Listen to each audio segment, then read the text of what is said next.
പരിശുദ്ധൻ പരിശുദ്ധൻ പരിശുദ്ധൻ നീ പരിശുദ്ധൻ പരിശുദ്ധൻ പരിശുദ്ധൻ പരിശുദ്ധൻ നീ പരിശുദ്ധൻ പരിശുദ്ധൻ മഹോന്നത ദേവൻ പരമെങ്ങും വിളങ്ങും മഹേശൻ സ്വർഗീയ എന്നെ സംബന്ധിച്ച് ഞാൻ പറഞ്ഞ ആശ്രമത്തിലായിരുന്നു 93-ലാണ് ആശ്രമത്തിൽ ജോലി. ആ ഒരു ആശ്രമ ലൈഫിലൂടെയാണ് എൻ്റെ ഒരുപാട് ജീവിതം എൻ്റെ മോൾഡ് ചെയ്യപ്പെട്ടത്. സുവിശേഷ വേലയ്ക്ക് വേണ്ടി ചെറുപ്പത്തിലെ സമർപ്പിച്ചതായിരുന്നു 12 വയസ്സുള്ളപ്പോൾ തന്നെ. അപ്പോൾ അങ്ങനെ ഒരു ഡിസിഷൻ എടുത്ത് മാരാമൺ കൺവെൻഷൻ എല്ലാ വർഷവും പോയി പ്രതിഷ്ഠിക്കുകയും പ്രാർത്ഥിക്കുകയും ഒക്കെ ചെയ്യുമായിരുന്നു. കോഴഞ്ചേരി പള്ളിയിലുള്ള പ്രതിഷ്ഠാ ശുശ്രൂഷയിൽ അങ്ങനെയുള്ള നല്ലൊരു ഫോളോ അപ്പ് മീറ്റിങ്ങിൽ വെച്ചാണ് സിയോർ ആശ്രമത്തിൽ പോകാനുള്ളൊരു ആഹ്വാനമുണ്ടായി. അതോടൊപ്പം തന്നെ സിയോർ ആശ്രമത്തിലെ ഫൗണ്ടറും ഒരാളായിരുന്നു MB മാത്യൂസ് അച്ഛൻ അവിടെ വന്ന് എൻ്റെ അനുഭവങ്ങളൊക്കെ പറഞ്ഞു. നിലവിൽ ചെറുപ്പത്തിൽ മനസ്സിൽ താല്പര്യമുണ്ടായി ആശ്രമത്തിൽ പോകണം. എന്നാൽ മറ്റു കാര്യങ്ങളൊന്നും അറിയില്ല. കുറച്ച് നാൾ ഈ ഒരു സുവിശേഷ വേല എന്നുള്ളൊരു താല്പര്യം മനസ്സിലുണ്ടായിരുന്നതുകൊണ്ട് അങ്ങനെ ആശ്രമത്തിൽ പോകണമെന്നൊക്കെയുള്ളൊരു താല്പര്യമുണ്ടായി. അതിനെ തുടർന്നാണ് പിന്നീട് ഞാൻ പഠിച്ചുകൊണ്ടിരിക്കുമ്പോൾ പിന്നെയും അച്ഛനുമായിട്ടുള്ള ഇൻറ്ററാക്ഷൻസൊക്കെ പല സമയങ്ങളിൽ ഉണ്ടായിട്ടുണ്ട്. പിന്നെ ഈ വിദ്യാഭ്യാസം കഴിഞ്ഞ് കൊമ്പാടിയിൽ പഠിച്ചിട്ട് ഇനി എങ്ങോട്ട് പോകണം, BD അപ്ലൈ ചെയ്ത് സെമിനാരിൽ പഠിക്കണോ അതോ എന്താണ് എന്നുള്ളൊരു ക്വസ്റ്റ്യൻ വന്നപ്പോൾ കുറച്ച് നാൾ സിഹോറയിൽ പോയി പ്രവർത്തിക്കുക. 1 വർഷത്തേക്കെന്ന് പറഞ്ഞ് ഞാൻ പോയ ആളാണ്. അപ്പോൾ 1 വർഷത്തേക്ക് പോയ ഞാൻ ഹോൾ ലൈഫ് അവിടെ ഡെഡിക്കേറ്റ് ചെയ്യാനായിട്ടുള്ള ഒരു തീരുമാനത്തിലേക്ക് എത്തിച്ചേരുകയാണ്. അപ്പോൾ അങ്ങനെ ക്രമാനുഗതമായിട്ട് അല്ലെങ്കിൽ ഒരു ഗ്രാജുവലായിട്ടുള്ളൊരു പ്രോസസ്സിലൂടെയാണ് ഞാൻ അങ്ങനെ ആശ്രമ മെമ്പറായി തീരുന്നത്. 1 വർഷം പിന്നീട് 3 വർഷം ഒരു വോളണ്ടിയറായിട്ട് വർക്ക് ചെയ്യാനായിട്ടുള്ള തീരുമാനം. ആ ഒരു 3 വർഷത്തെ കാലയളവിൽ ആശ്രമ മെമ്പറായിട്ട് തീരാനുള്ളൊരു തീരുമാനമെടുത്തു. അന്ന് നമ്മുടെ ഡോക്ടർ ശോശാമ ഫിലിപ്പ് അലക്സാണ്ടർ തിരുമേനിയുടെ സഹോദരി സിസ്റ്റർ, ആ ഒരു സിസ്റ്ററിനോട് അമ്മച്ചമ്മയുടെ കൂടെ വർക്ക് ചെയ്യാനായിട്ട് സാധിച്ചു. അതിനെ ഒരുപാട് വില്ലേജിലുള്ള മിനിസ്ട്രിയുമായിട്ട് ബന്ധിപ്പിച്ച് നിർത്തി. അതുപോലെ ആശ്രമത്തിലുള്ള മറ്റച്ഛന്മാരുടെയും മറ്റ് അംഗങ്ങളുടെയും സഹോദരന്മാരുടെയും ഒക്കെ ലൈഫ്, അവരുടെ ഡെഡിക്കേഷൻ, വില്ലേജിലുള്ള മിനിസ്ട്രിയുടെ പ്രാധാന്യം ഇതൊക്കെ എന്നെ ഒത്തിരി ആകർഷിച്ചു. ആശ്രമത്തിലെ പല വ്യക്തികളും അങ്ങനെയുള്ളവരായിരുന്നു. ഒരു ബ്രദർ സാധുജി, ബ്രദർ ജോർജ് വർഗീസ്, അദ്ദേഹം ഒരു വലിയ പ്രാർത്ഥന മനുഷ്യനും ഗ്രാമങ്ങളിലെ ആളുകൾക്ക് വേണ്ടി പാവങ്ങൾക്ക് വേണ്ടി ജീവിതം സമർപ്പിച്ച വ്യക്തിയുമായിരുന്നു. അതൊക്കെ എല്ലാം കടന്നുപോയി, പലരും ഇന്നില്ല. കുറച്ച് സീനിയർ സിസ്റ്റേഴ്സും കുറച്ച് ഒരു ബ്രദറും 3 അച്ഛന്മാരുമേ ഉള്ളൂ ഇപ്പോൾ ആശ്രമത്തിൽ. അപ്പോൾ അങ്ങനെ ഒരു ആശ്രമത്തിലൂടെ വന്ന ഒരു വ്യക്തിയാണ് ഞാൻ. എനിക്ക് മുമ്പായിട്ട് ആശ്രമത്തിൽ നിന്ന് ഒരാൾ ബിഷപ്പായിട്ടുണ്ട്, ഈശോനാഥ് മത്യൂസ് തിരുമേനി. അപ്പോൾ തിരുമേനിക്ക് ശേഷം ഏകദേശം 50 വർഷം, 48 വർഷത്തിന് ശേഷമാണ് വേറൊരാൾ ആശ്രമത്തിൽ നിന്ന് ഈ ഒരു ബിഷപ്പ് എന്നുള്ള ഒരു ഇതിലേക്ക് നോമിനേറ്റ് ചെയ്യപ്പെടുന്നതും തിരഞ്ഞെടുക്കപ്പെടുന്നതും. അങ്ങനെ ഈ ഒരു എപ്പിസ്കോപ്പൽ മിനിസ്ട്രിയിലേക്ക് വരുമ്പോൾ ആശ്രമ ജീവിതം ഒരു മൊണാസ്റ്റിക് ലൈഫ് അല്ലെങ്കിൽ ഒരു അങ്ങനെയുള്ള ഒരു ലൈഫാണ്. അതോടൊപ്പം തന്നെ സുവിശേഷ വേല. അപ്പോൾ നമ്മുടെ ചർച്ചൊരു ഓറിയൻ്റൽ ഈസ്റ്റേൺ അങ്ങനെ ഒരു ചർച്ചിൻ്റെ ട്രഡീഷനാണ്. അപ്പോൾ സന്യാസം എന്നുള്ളത് ചർച്ചിൻ്റെ ട്രഡീഷൻ്റെ ഭാഗമാണ്. നമ്മുടെ സഭയിൽ ഒരുപാട് ആശ്രമങ്ങൾ ഒത്തിരി പേര് സന്യസ്തരില്ലെങ്കിൽ പോലും ഒരു ഈസ്റ്റേൺ ചർച്ചിൽ എപ്പോഴും ഒരു സന്യാസ സമൂഹം അതിനൊക്കെ പ്രാധാന്യം കൊടുക്കുന്ന ഒരു സഭയാണ്. അതോടൊപ്പം തന്നെ ചർച്ചിൻ്റെ വേറൊരു എംഫസിസാണ് സുവിശേഷ പ്രവർത്തനം. അപ്പോൾ ഇത് രണ്ടും കൂടെ വന്നിരിക്കുന്ന ഒരു സ്ഥലമാണ് സിഹോ ആശ്രമം. അതുകൊണ്ട് ലൈഫ് സ്റ്റൈലും അതോടൊപ്പം തന്നെ നമ്മുടെ ആക്ടിവിറ്റീസ് ഇത് രണ്ടും, പ്രാർത്ഥനയും പ്രവർത്തനവും ഇത് രണ്ടും ഒരുമിച്ച് ഏകോപിപ്പിച്ച് കൊണ്ടുപോകുന്ന ഒരു ജീവിതശൈലി. അപ്പോൾ പ്രാർത്ഥനയിൽ അധിഷ്ഠിതമായ ജീവിതം, അതുപോലെ തന്നെ നമ്മുടെ സർവീസ്, നമ്മുടെ സെൽഫ്ലെസ് സർവീസ്, അതുപോലെ നമ്മുടെ മിഷൻ അപ്രോച്ച് മറ്റുള്ളവരോട് സുവിശേഷം അറിയിക്കുന്നതിനുള്ളൊരു താല്പര്യം. അതുകൊണ്ടാണ് നോർത്ത് ഇന്ത്യ തിരഞ്ഞെടുത്ത അച്ഛന്മാർ പോയി 3 പേരാണ് അവിടെ പോയി ആരംഭിച്ചത്. അപ്പോൾ നോർത്ത് ഇന്ത്യയിൽ നമുക്ക് വർക്കൊന്നും മിഷനൊന്നും ഇല്ലാത്തൊരു സമയത്താണ് അവർ പോയത്. ഇപ്പോൾ 82 വർഷം കഴിഞ്ഞു ആശ്രമം അവിടെ സ്ഥാപിതമായിട്ട്. അപ്പോൾ ഇത്രയും വർഷങ്ങൾ അവിടെ നോർത്ത് ഇന്ത്യയിൽ പോയി അവിടെ പ്രവർത്തിച്ച് ഒരുപാട് മിഷൻ പ്രവർത്തനങ്ങൾ, അതോടൊപ്പം തന്നെ നമ്മുടെ ഇടവകൾ പാരിഷസ് പലതും പോയി അവിടെ സ്റ്റാർട്ട് ചെയ്യാനൊക്കെ അച്ഛന്മാർക്ക് സാധിച്ചു. ഇപ്പോൾ KCF ആശ്രമത്തിൻ്റെ പ്രവർത്തന ഫലമായിട്ട്. അതുകൊണ്ട് ദൈവം ഓരോ സമയത്ത് ആശ്രമത്തെ ഒരു സഭയുടെ ഒരു മിനിസ്ട്രി ആശ്രമത്തിലൂടെ ഇടയായിത്തീർന്നു. അതുകൊണ്ടാണ് ആളുകൾ ദൈവത്തിൽ താല്പര്യമായിരുന്നു ആശ്രമത്തിൽ നിന്ന് ഈ ഒരു മിനിസ്ട്രിയിലേക്ക്, ഒരു എപ്പിസ്കോപ്പൽ മിനിസ്ട്രിയിലേക്ക് ആളുകൾ വരണമെന്നുണ്ടെങ്കിൽ താല്പര്യത്തിൻ്റെ പേരിലാണ് എൻ്റെ പേര് നോമിനേറ്റ് ചെയ്യപ്പെട്ടത് എന്ന് എനിക്കറിയാം. അതുകൊണ്ട് ആ ഒരു പാരമ്പര്യത്തിൽ നിന്നാണ് എനിക്ക് ഈ ഒരു മിനിസ്ട്രിയിലേക്ക് വരാനായിട്ട് സാധിച്ചത്. എന്നെ സംബന്ധിച്ചോളം പേഴ്സണലി പറഞ്ഞാൽ വലിയൊരു പെട്ടെന്ന് ചേഞ്ച്, നമ്മൾ ഒരിക്കലും എക്സ്പെക്ട് ചെയ്യാത്തൊരു കാര്യം, അത് അക്സെപ്റ്റ് ചെയ്യാനായിട്ട് അല്പം ഒരു പ്രയാസം നമുക്ക് തോന്നുന്ന സ്വഭാവമാണ്. വെച്ചാൽ അവിടെ തന്നെ അങ്ങ് തിരികെ ചേർന്ന് ജീവിക്കുമ്പോൾ പെട്ടെന്നൊരു മാറ്റം പ്രയാസമുള്ള കാര്യമാണ്. അപ്പോൾ അതിൻ്റെ എല്ലാ ചലഞ്ചസും അതിൻ്റെ എല്ലാ ക്രൈസിസും ഞാൻ അനുഭവിച്ചതായിട്ടുള്ളൊരു വ്യക്തിയാണ്. അപ്പോൾ ആ ഒരു ഇതിലൂടെ എല്ലാം കടന്നുപോയി ഈ ഒരു സഭയിൽ നോർത്ത് ഇന്ത്യയിലായിരുന്നു 3 വർഷം. അതിനുശേഷം കേരളത്തിൽ വന്ന് പ്രവർത്തിക്കുക, ആ ഒരു വലിയ വ്യത്യാസം ചേഞ്ച് ഒക്കെ ഉണ്ടായി. ഈ നാളുകളിലൊക്കെ ദൈവത്തിൻ്റെ കൃപയിൽ നൽകി ഇത്രത്തോളം ആക്കി എന്നുള്ളതാണ്. അപ്പോൾ ദൈവമാണ്, ദൈവത്തിൻ്റെ ദാനം, ദൈവിക അനുഗ്രഹം, ദൈവകൃപ എന്നുള്ളത് മാത്രമേ എൻ്റെ ജീവിതത്തിൽ എനിക്ക് പറയാനായിട്ടുള്ളൂ. അപ്പോൾ നമ്മൾ ആദ്യത്തെ പാട്ട് പാടി നടത്തിയ വിധങ്ങളൊക്കെ അപ്പോൾ ദൈവം നടത്തുന്ന വിധങ്ങൾ, ആ പാട്ട് തിരഞ്ഞെടുത്തതിന് പ്രത്യേകത എനിക്ക് അത്ര ഫെമിലിയറായിട്ടുള്ള പാട്ടല്ല. ഞാൻ ഈ പാട്ട് വർഷങ്ങൾ നമ്മൾ പാടുന്നുണ്ട്, അത് നല്ല സെലക്ഷനാണ്. അതെ, നല്ലൊരു സെലക്ഷനാണ് എടുത്തത്. സാധാരണ ഞാൻ അതുകൊണ്ട് ആദ്യം പറഞ്ഞത് നമ്മൾ ഇങ്ങനെ വന്നും ഇങ്ങനെ ഉണ്ടാകുന്നൊക്കെ ഇരിക്കുന്നത്. അപ്പോൾ ഒരു പാട്ട് പാടാന്ന് പറയുന്നത് ആരും തപ്പിയിട്ടൊന്നും നോക്കുന്നില്ല. പാട്ടുകൾ എന്നാ അതേപോലെ പറയുന്നത് ഈ മർത്തമാക്കാരുടെ ദേശീയ ഗാനം.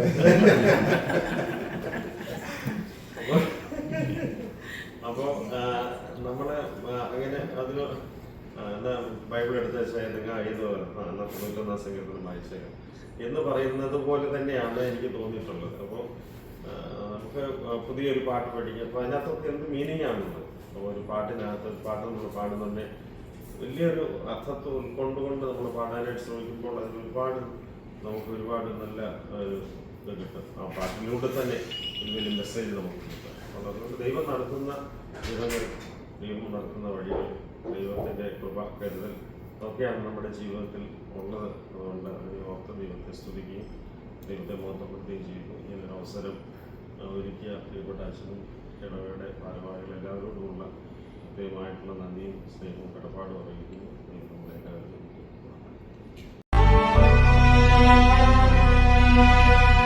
പ്രാണപ്രിയ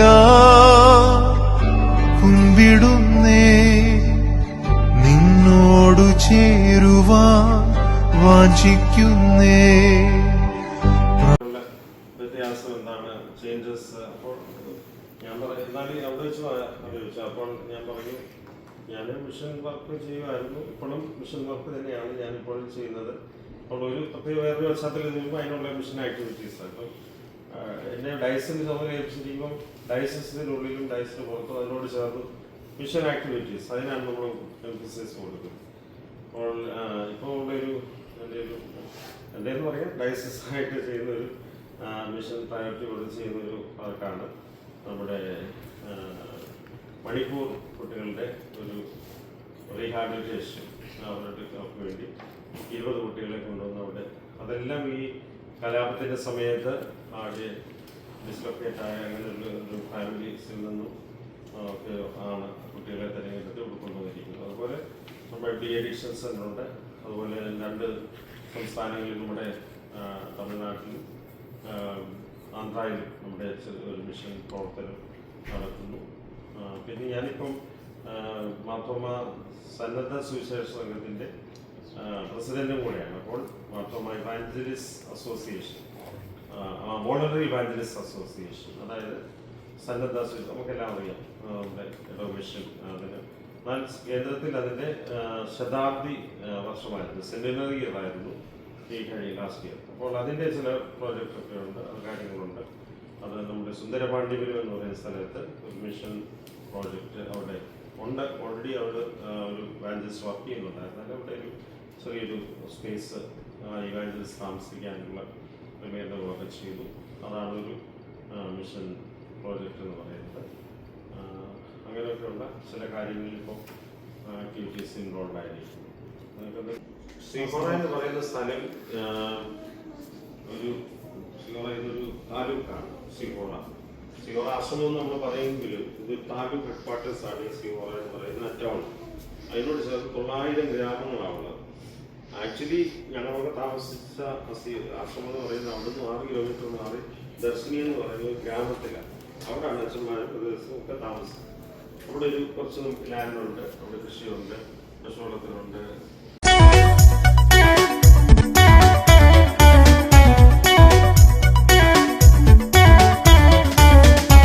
പെയ്തിറങ്ങും മഴ പോലെ ഒഴുകിയെത്തും പുഴ പോലെ, പെയ്തിറങ്ങും മഴ പോലെ ഒഴുകിയെത്തും പുഴ പോലെ, ഈ പാട്ടിൻ നീളം കാതിൽ കുളിരാ, മനസ്സിൽ തിരയായി രാവിൻ ലയമായി, മനസ്സിൽ തിരയായി രാവിൻ ലയമായി, പെയ്തിറങ്ങും മഴ പോലെ ഒഴുകിയെത്തും പുഴ പോലെ, പെയ്തിറങ്ങും മഴ പോലെ ഒഴുകിയെത്തും പുഴ പോലെ, വെൺമഞ്ഞു പെയ്യുമാ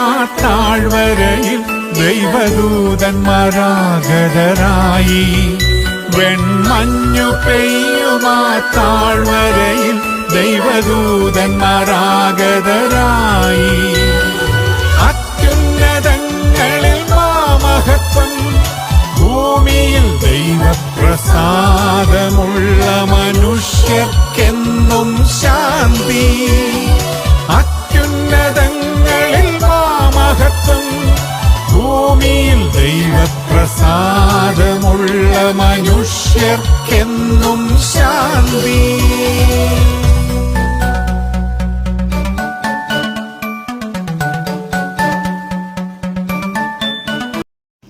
From that small beginning, God worked mightily.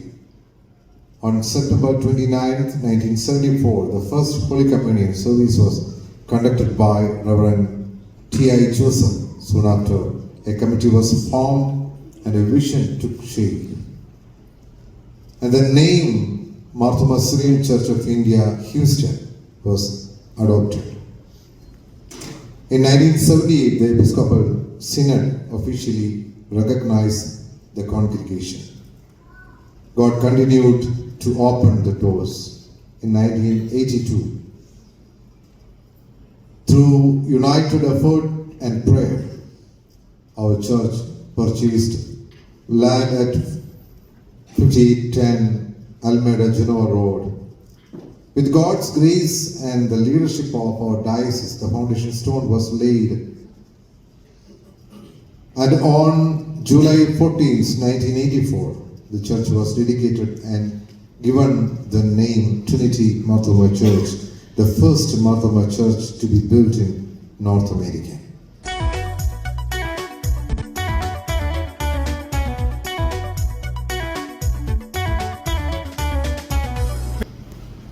ദൈവതിരുനാമത്തിൻ്റെ മഹത്വം ഉണ്ടാകട്ടെ.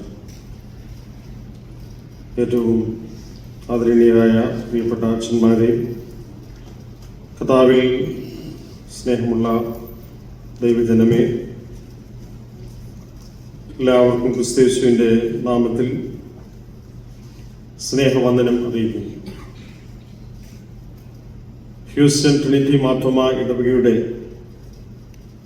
51ാമത് ഇടവ ദിനത്തോടനുബന്ധിച്ച് ചേർന്ന് വരുവാൻ നമ്മെ എല്ലാവരെയും സഹായിച്ച ദൈവകൃപയെ നന്ദിയോടെ സ്മരിക്കുന്നു. ഈ ഇടവക ദിനം അരനൂറ്റാണ്ടിന് ശേഷമുള്ള ഒരു പുതിയ കാലഘട്ടത്തിലേക്കുള്ള കാൽവയ്പിൻ്റെ ആദ്യ വർഷത്തെ ഇടവ ദിനം എന്ന് വിശേഷിപ്പിക്കാവുന്നതാണ്. കാരണം ആദ്യത്തെ 50 വർഷം ഈ ദേശത്ത് ഈ ഇടവകയെന്നല്ല നമ്മളുടെ ഈ ഭദ്രാസനത്തിലുള്ള ആദ്യം സ്ഥാപിതമായ ഇടവകളിൽ പെടുന്നതായ ഒരു ഇടവക. ഈ ദേശത്തുള്ള നമ്മുടെ ഇടവകയുടെ രൂപീകരണം അത് സാധ്യമാക്കി തീർന്നത് എങ്ങനെയാണ് എന്നുള്ളത് ഇന്നും നമ്മൾ അതിനെപ്പറ്റി സ്മരിക്കുകയുണ്ടായി. കഴിഞ്ഞ നാളുകളിൽ നമ്മുടെ സഭയ്ക്ക് അനുഗ്രഹീതമായ നേതൃത്വം നൽകിയ സഭാ മേലധ്യക്ഷന്മാർ, പട്ടക്കാർ, അൽമായ നേതൃത്വം, ഇങ്ങനെയുള്ള അനേകരുടെ വലിയ അനുഗ്രഹീതമായിട്ടുള്ള സംഭാവനകളാണ് ഒരു ഭദ്രാസനം എന്നുള്ള നിലയിൽ ഇടവകളായിട്ടും മിഷൻ പ്രവർത്തനങ്ങളിലും ഏറ്റവും ശക്തമായുള്ള രീതിയിൽ മുന്നേറുന്നതിന് നമ്മെ സഹായിച്ചിട്ടുള്ള ഘടകങ്ങൾ. ഈ ഇടവയുടെ രൂപീകരണത്തിലും അപ്രകാരം മുൻപിൽ നിന്ന് ത്യാഗം സഹിച്ച് ഇടവകയെ രൂപീകരിച്ച എല്ലാവരെയും ഓർത്ത് ദൈവത്തെ സ്തുതിക്കുകയും ദൈവത്തെ മഹത്വപ്പെടുത്തുകയും ചെയ്യും. നമ്മുടെ ഓരോ ഇടവ ദിനവും ഇതെപ്പോഴും ഓർമ്മിപ്പിക്കപ്പെടുന്നത് അത് അവരോടുള്ളതായ നമ്മുടെ ആദരവ് വ്യക്തമാക്കുന്നതോടൊപ്പം തന്നെ ഇന്ന് നമ്മളായിരിക്കുന്ന അനുഭവത്തിൽ ഇന്ന് പ്രിയപ്പെട്ട ജിജോ ഓർപ്പിച്ചതുപോലെ നമ്മുടെ തലമുറകളിലേക്കുള്ള നമുക്ക് ലഭിച്ചിരിക്കുന്ന അനുഗ്രഹങ്ങളെ നമുക്ക് അവരിലേക്ക് കൈമാറ്റം ചെയ്യപ്പെടാനുള്ള ഒരു വലിയ ദൗത്യം നമുക്കുണ്ട്. Pass it on to the next generation. The faith, the gifts that we have received in this generation. അതാകുന്നു നമ്മുടെ വിശ്വാസ സമൂഹത്തെ സംബന്ധിച്ചൊക്കെയും ഏറ്റവും കരണീയമായിട്ടുള്ള അനുഭവം. സഭയായി ദൈവം നമുക്ക് നൽകിയിരിക്കുന്ന ഒരുപാട് അനുഗ്രഹങ്ങൾ അപ്പോസ്തലനായ വിശുദ്ധ പൗലോസ് പറയുന്നു, ഒരു ആത്മീയവരവും അത് സ്വന്തമായിട്ടുള്ള നേട്ടത്തിന് വേണ്ടിയല്ല, പിന്നെയോ പൊതുപ്രയോജനത്തിനായിട്ട് നൽകിയിരിക്കുന്നു എന്ന് പറയും. അപ്പോൾ പൊതുപ്രയോജനത്തിനായിട്ടാകുന്നു ദൈവം നമുക്ക് വിവിധങ്ങളായിട്ടുള്ള ആത്മീയ വരങ്ങളെയും അനുഗ്രഹങ്ങളെയും നൽകിയിരിക്കുന്നത്. ഈ ലോകത്തിൽ നമുക്ക് ജീവിപ്പാനും പ്രവർത്തിപ്പാനും ദൈവം തന്നിരിക്കുന്ന ഒരിടം, പ്രവർത്തന ബന്ധാവ്, നമുക്ക് ജീവിതത്തിൽ ലഭിച്ചിരിക്കുന്നതായിട്ടുള്ള ഒരു പ്രത്യേക കാലഘട്ടം, അതിലൊക്കെയും നാം ജീവിച്ച് ദൈവത്തെ മഹത്വപ്പെടുത്തുവാനായിട്ട് ദൈവം നമുക്ക് അവസരങ്ങളെ നൽകി തരുന്നു എന്നുള്ളത് ഓർത്ത് ദൈവത്തെ നമുക്ക് സ്തുതിക്കാം.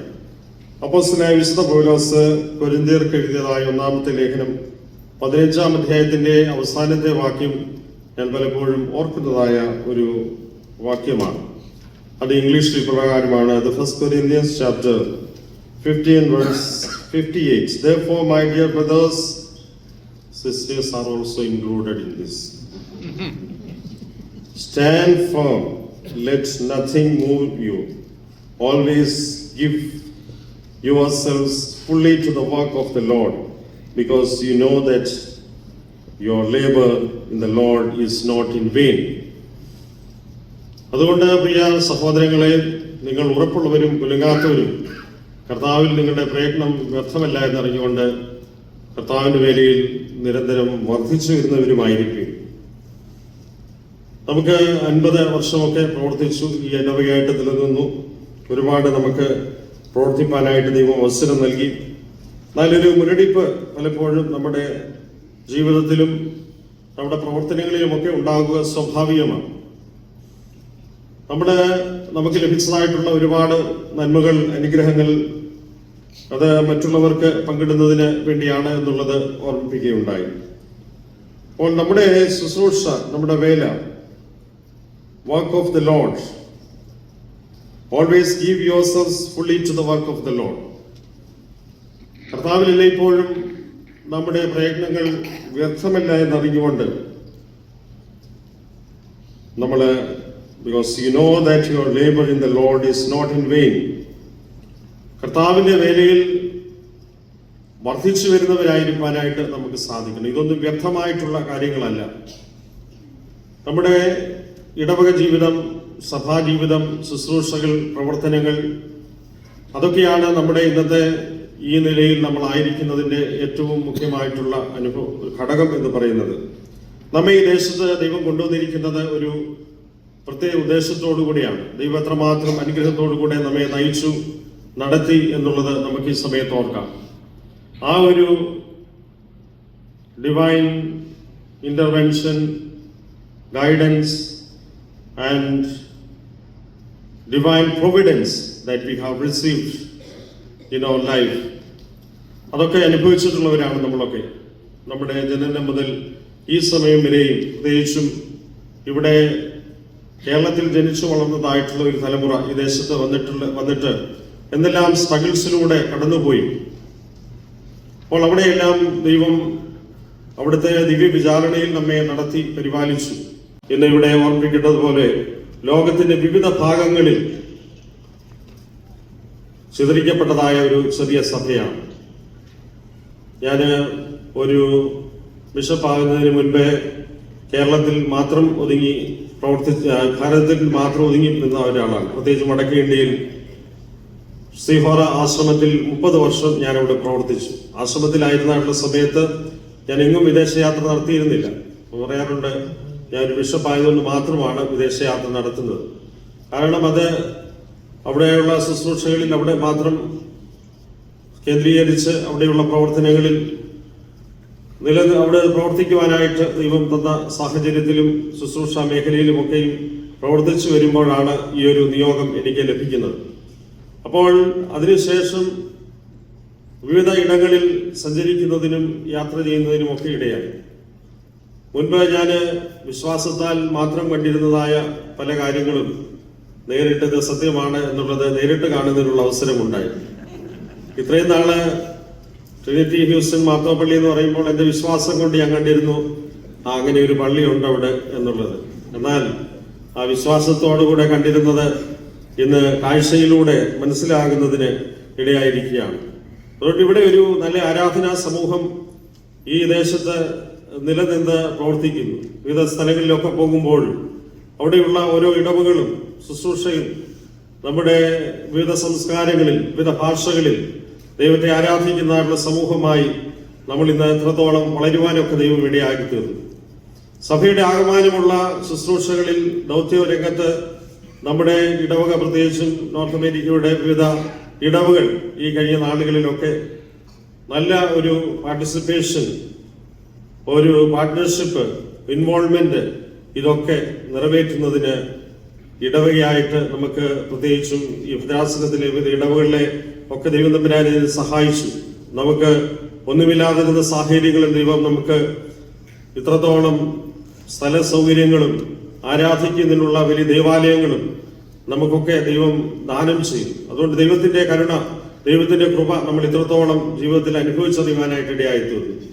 അതുകൊണ്ട് ഈ ഒരു വലിയ അനുഭവത്തിൽ ഒരു പുതിയ സമയത്തേക്ക്, പുതിയ ഒരു ജീവിതത്തിന്റെ വഴിത്തിരിവിലേക്ക് ഇടവകയായിട്ട് നമ്മൾ പ്രവേശിക്കുമ്പോൾ ദൈവകരങ്ങളിൽ നമ്മെ തന്നെ സമർപ്പിക്കാം. പ്രത്യേകിച്ച് ഇന്ന് ആദ്യകാല പ്രവർത്തകർ, ആദ്യകാലം ഇവിടെ ഇടവകയുടെ രൂപീകരണത്തിൽ ഉണ്ടായിരുന്നവർ പലരും ഇന്ന് പ്രായത്തിലും ക്ഷീണതയിലും ഒരുപക്ഷെങ്കിൽ ഈ ലോകത്തിൽ നിന്ന് തന്നെ മാറ്റപ്പെട്ടവരായിട്ടും ഉണ്ട്.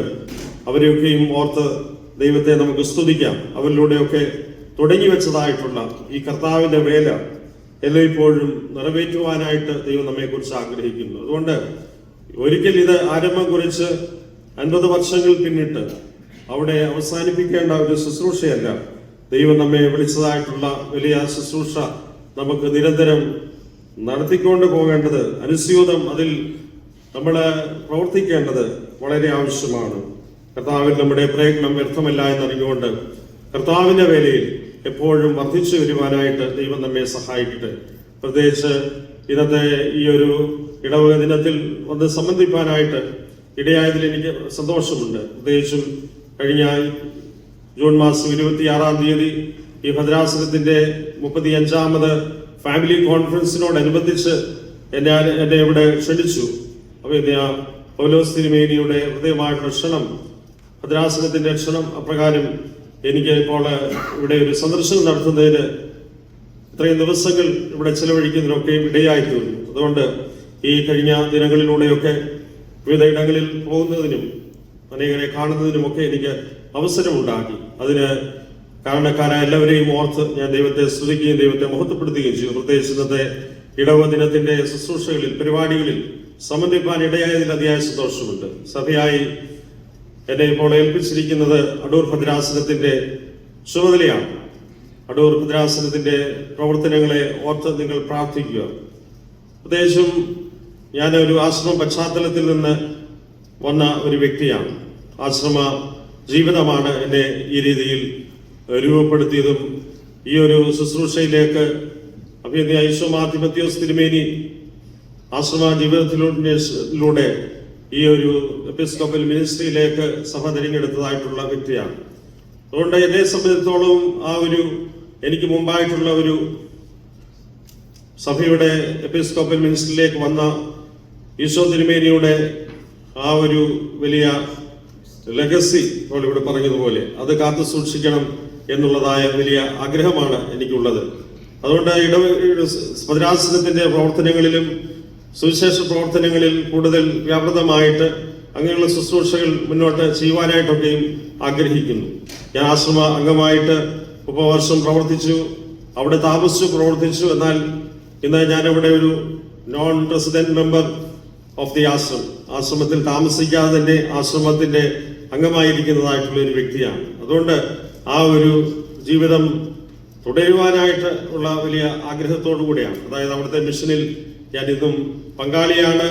അവിടെ പോയി സന്ദർശിക്കുകയും ഞാൻ 30 വർഷം ജീവിച്ച് പ്രവർത്തിച്ചതായിട്ടുള്ള ആ ഒരു സ്ഥലത്ത് അവിടെ നോർത്ത് ഇന്ത്യൻ മിഷനിൽ തുടർന്നും ദൈവം ആഗ്രഹിക്കുന്ന പ്രകാരം മുന്നോട്ട് പ്രവർത്തിക്കുവാനായിട്ടൊക്കെയും ആഗ്രഹിക്കുന്നു. അതോടൊപ്പം ഭദ്രാസനത്തിലൂടെ സഭയിലൂടെ ദൈവം ഏൽപ്പിച്ചതായിട്ടുള്ള ശുശ്രൂഷ വേറൊരു ദൗത്യ മേഖലയിലേക്ക്, ഒരു നേതൃത്വ നിലയിലേക്ക് എനിക്ക് എൻ്റെ യോഗ്യതകൾ നോക്കിയല്ല, പിന്നെയോ ദൈവം വിശ്വസ്തനായി എന്നെ കണ്ടെത്തി വിളിച്ച് ഈ ഒരു ശുശ്രൂഷ ഫലമേൽപ്പിച്ചിരിക്കുന്നു. ആ ഒരു ശുശ്രൂഷയിൽ മുന്നേറുന്നതിന് നിങ്ങൾ എനിക്ക് വേണ്ടി പ്രാർത്ഥിക്കണം എന്നുള്ളത് ഈ സമയത്ത് ഓർപ്പിക്കുന്നു.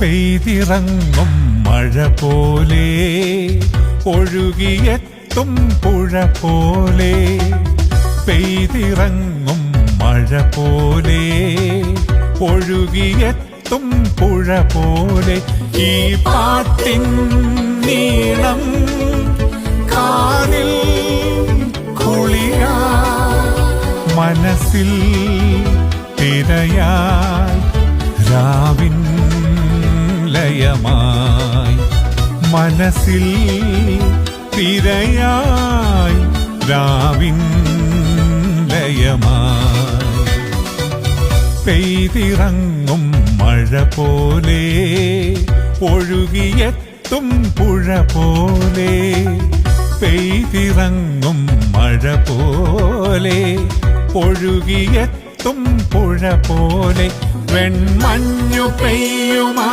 താഴ്വരയിൽ ദൈവദൂതന്മാരാഗതരായി, വെൺമഞ്ഞു പെയ്യുമാ താഴ്വരയിൽ ദൈവദൂതന്മാരാഗതരായി, അത്യുന്നതങ്ങളിൽ മാമഹത്വം, ഭൂമിയിൽ ദൈവപ്രസാദമുള്ള മനുഷ്യർക്കെന്നും ശാന്തി, അത്യുന്നതങ്ങളിൽ മാമഹത്വം, ഭൂമിയിൽ ദൈവപ്രസാദമുള്ള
ഏറ്റവും വലിയ ഒരു കാര്യം, പണ്ട് പിതാക്കന്മാർ ഒരുമിച്ച് പ്രാർത്ഥിച്ച പ്രാർത്ഥന, കർത്താവേ ഞങ്ങളുടെ മക്കളെ ചിതറിക്കണം.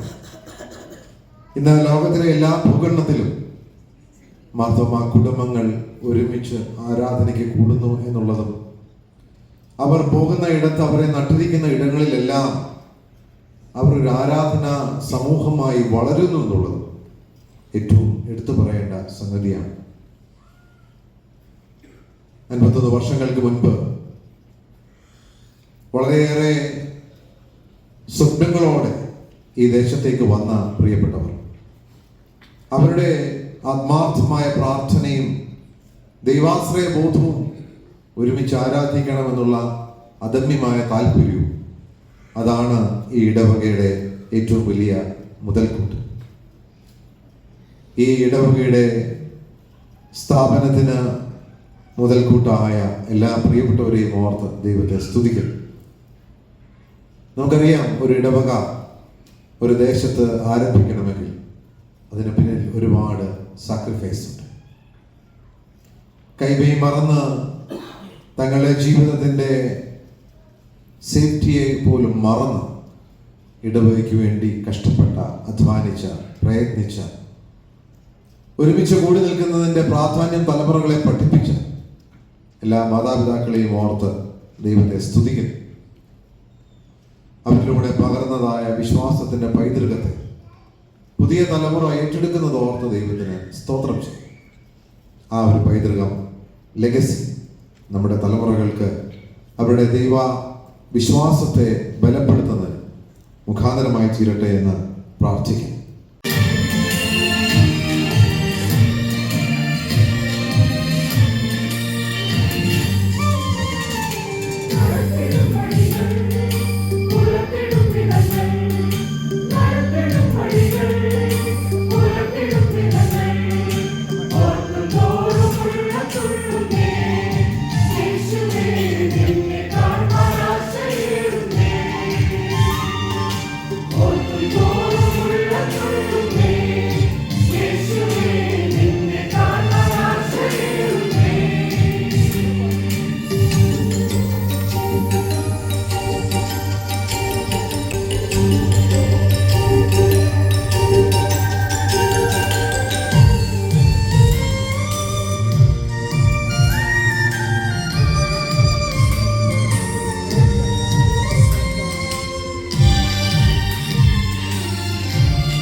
കർത്താവെ, വിശേഷാൽ മറ്റുള്ളവരെ ആശ്വസിപ്പിക്കുവാനുള്ള വലിയ ദൗത്യം കൊടുന്ന് ഞങ്ങളെ ഏൽപ്പിച്ചിരിക്കുന്നുവല്ലോ. കർത്താവ്, നിന്റെ സന്നിധിയിലേക്ക് ഞങ്ങളെ ക്ഷണിക്കുന്നു. അധ്വാനിക്കുന്നവരും ഭാരം ചുമക്കുന്നവരുമേ എൻ്റെ അടുക്കിലേക്ക് വരുവിൻ, ഞാൻ നിങ്ങളെ ആശ്വസിപ്പിക്കും എന്ന് പറയുന്ന കർത്താവ്, ഞങ്ങളുടെ പ്രശ്നങ്ങളിലായിരിക്കുമ്പോൾ ഞങ്ങൾക്ക് കൂടുതൽ മറ്റുള്ളവരെ ഉൾപ്പെടെയുള്ള കരുതലും ചിന്തയും ഭാരവും ഒക്കെ മനസ്സിൽ നൽകി തരുന്നു.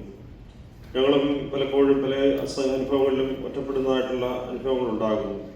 അപ്പോൾ അങ്ങനെയുള്ളവർക്ക് സാന്ത്വനവും ആശ്വാസവുമായി തീരുവാൻ തക്കവണ്ണം ഞങ്ങളുടെ ശുശ്രൂഷകളൊക്കെയും ഉപകരിക്കപ്പെടേണ്ടതുണ്ട് എന്നുള്ള വലിയ ബോധ്യവും ഞങ്ങളെ ഭരിക്കണമേ എന്ന് പ്രാർത്ഥിക്കുന്നു. പ്രത്യേകിച്ചിടവയായി ആരംഭിക്കുന്ന ഈ പുതിയ ശുശ്രൂഷ മേഖലയെ അവിടുന്ന് വാഴ്ത്തണമേ.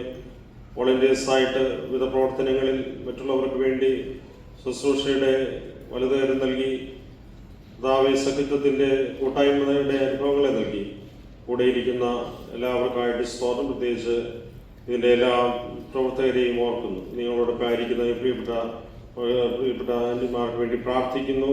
അവരുടെ ശുശ്രൂഷ മേഖലകൾ താവ് ഇത്രത്തോളം അനുഗ്രഹമാക്കിയത് തുടർന്നും അവിടുന്ന് കൂടെ ഇരുന്ന് ബലപ്പെടുത്തണമേ എന്ന് പ്രാർത്ഥിക്കുന്നു. വിവിധ സ്ഥലങ്ങളിലായിരിക്കും പ്രിയപ്പെട്ട എല്ലാവരെയും ഓർക്കുന്നു, കൂടെ ഇരിക്കണമേ. കൊടുത്ത അനുഗ്രഹങ്ങളാൽ നിറച്ച് ഈ ശുശ്രൂഷ ഏറ്റവും ധന്യമാക്കണമേ. ഈശോയുടെ നാമത്തിലുള്ള ഞങ്ങളുടെ അപേക്ഷകളെ കൈക്കൊള്ളണമേ.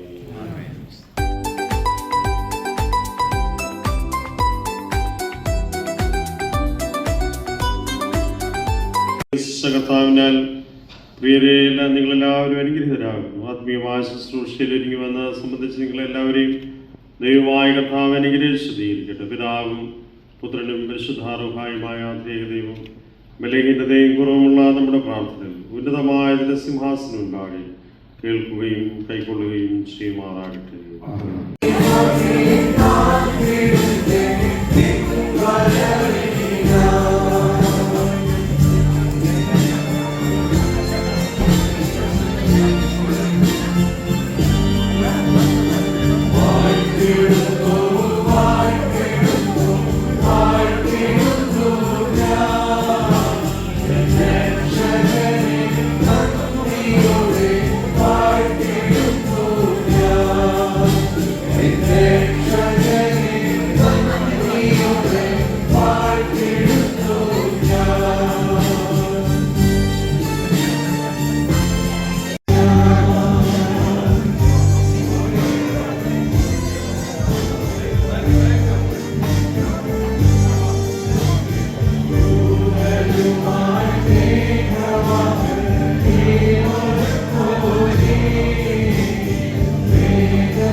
കർത്താവിൻ സ്നേഹത്തിൽ എന്നും വസിച്ചിടുവാൻ വൻകൃപയേകിടണേ. ഭിന്നത വിദ്വേഷം ഇല്ലാതെ ജീവിപ്പാൻ നൽവരം നൽകിടണേ. ലോകം പാപം പിശാചനെ തൊടുകയില്ല. ദുഷ്ടഘോര ശത്രു എന്നെ കാണുകയില്ല. ലോകം പാപം പിശാചനെ തൊടുകയില്ല. ദുഷ്ടഘോര ശത്രു എന്നെ കാണുകയില്ല. അങ്ങേ ചിറകിൻ മറവിലാണു ഞാൻ. എൻ്റെ വിശ്വാസം വർദ്ധിപ്പിക്കണേ. അങ്ങേ ചിറകിൻ മറവിലാണു ഞാൻ. എൻ്റെ വിശ്വാസം വർദ്ധിപ്പിക്കണേ.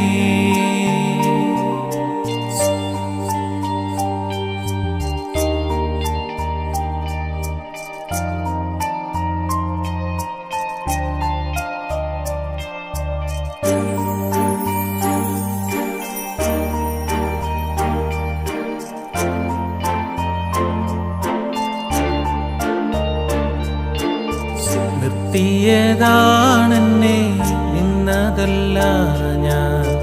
എത്ര സ്തുതിച്ചിടണം. നിന്ന പരിഹാസം ഏറെ സഹിച്ചു ഞാൻ. എത്ര നാൾ കാത്തിടണം. ലോകം പാപം പിശാചനെ തൊടുകയില്ല. ദുഷ്ടഘോര ശത്രു എന്നെ കാണുകയില്ല. ലോകം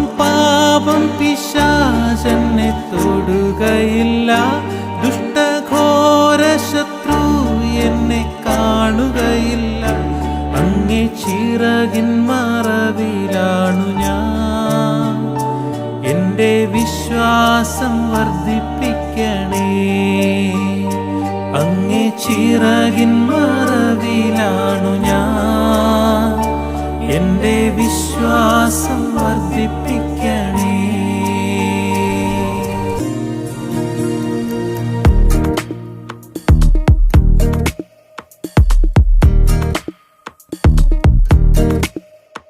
അവൻ വാക്കുമാറുകില്ല, ഒരു നാളും മാറുകില്ല.